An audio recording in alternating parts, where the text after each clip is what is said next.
आज की वीडियो में हम डिस्कस करेंगे कि ईरान और इजराइल के बीच में जो फ्यूचर में युद्ध हो सकता है उसका इंडिया के ऊपर क्या इम्पैक्ट पड़ेगा।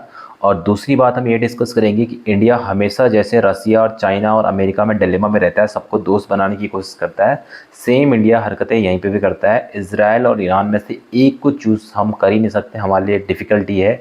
हम ना ईरान के सपोर्टर हैं ना इजराइल का सपोर्टर है, हम टाइम टू टाइम अपना सपोर्ट देते रहते हैं जो भी हमारे लिए सूट करता है। तो अब इसके ऊपर पूरा डिस्कशन करते हैं। तो ईरान और इजराइल की लड़ाई कोई नई बात नहीं है, काफ़ी लंबे टाइम से दोनों के बीच में लड़ाई हो रही है।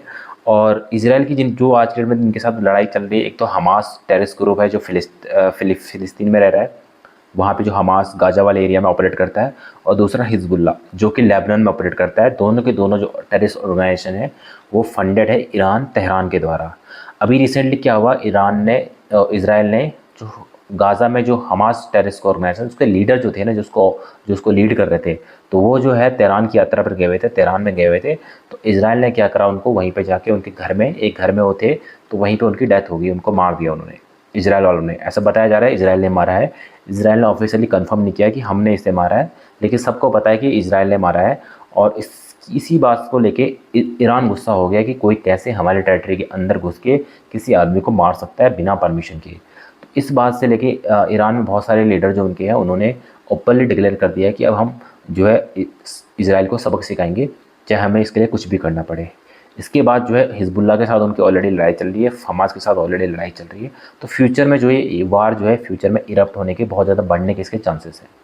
तो ये तो रही केस। अब इसका इंडिया के ऊपर क्या इम्पैक्ट पड़ने वाला है, तो इंडिया जो है बहुत सारा इंपोर्ट करता है क्रूड ऑयल जो है इन गल्फ़ कंट्रियों से। 2/3 ऑफ द जितना भी हम इंपोर्ट करते हैं उसका 2/3 जो आता है गल्फ़ कंट्रियों से आता है, जिसमें सऊदी अरेबिया हो गया, कतर हो गया, कुवैत हो गया, ईरान हो गया। सबसे ज़्यादा हम ईरान से ही इंपोर्ट करते हैं। तो अगर फ्यूचर में इनकी लड़ाई चलती है आपस में, तो इसका प्राइस ऑलरेडी अभी प्राइस जो है 100 बैरल डॉलर, $1 की कीमत जो कि $100 के आसपास हो चुकी है। तो ये फ्यूचर में और ज़्यादा बढ़ने वाला है। तो इसका ऑलरेडी इंडिया की जो इंपोर्ट हम करते हैं, हम सारे के सारे जितने हमारी ऑयल है हम सब इंपोर्ट करते हैं, तो हमारे जो है खर्चे बढ़ने वाले हैं फ्यूचर में इनडायरेक्टली। और दूसरा क्या है, इंडिया क्यों डिलेमा में रहता है इजराइल और ईरान को लेके, तो हम साइड नहीं ले पाते इसका, क्योंकि हमारे इंडिया में जो है आज के डेट में बहुत सारी मुस्लिम पॉपुलेशन भी रहती है। तो मुस्लिम के जो सेंटिमेंट है वो कहीं ना कहीं मुस्लिम वर्ल्ड के साथ जुड़े हुए हैं, ईरान के साथ, सऊदी अरेबिया के साथ, इनके साथ जुड़े हुए हैं। तो कहीं ना कहीं ईरान के साथ इसलिए भी रिलेशन अच्छे मेंटेन करते हैं। दूसरा, इजराइल के साथ हम क्यों रिलेशन मेंटेन करते हैं, कि जो भी यहाँ हिंदू पॉपुलेशन है वो इजराइल के सपोर्ट करती है, क्योंकि इजराइल भी टेररिस्ट इफेक्टेड कंट्री है। बहुत सारे टेररिस्ट जो आसपास के लोग हैं उनके साथ वो युद्ध लड़ता रहता है, टेररिज्म बहुत ज़्यादा इजराइल में है।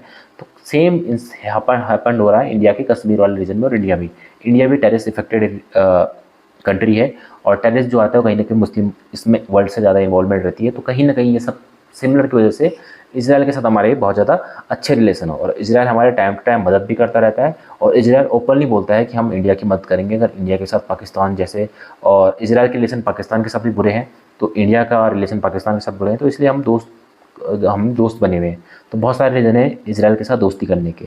ईरान के साथ दोस्ती करने के लिए इसलिए ये भी रीज़न है कि हम ईरान से ऑयल इंपोर्ट करते हैं, बहुत अच्छे रेट पे, सस्ते रेट पे हमें ईरान से हमें ऑयल मिल जाता है। तो इसलिए हम जो है चूज़ नहीं कर पाते कि एक्चुअल में हमारा दोस्त कौन है, क्योंकि हमें सभी की ज़रूरत है। तो ये रीज़न है कि हम एक को चूज़ नहीं कर पाते। लेकिन अगर फ्यूचर में दोनों की लड़ाई होती है तो दोनों की वजह से इंडिया को बहुत बड़ा इम्पैक्ट पड़ेगा, क्योंकि एक कंट्री से हमारे पास ऑयल वगैरह आता है, दूसरे से हमें टेक्नोलॉजी, डिफेंस के बहुत सारी चीज़ें हमें इजराइल से मिलती है। तो अगर इनमें लड़ाई होगी तो फ्यूचर में हमारे लिए कहीं ना कहीं इससे दिक्कत का सामना करना पड़ सकता है।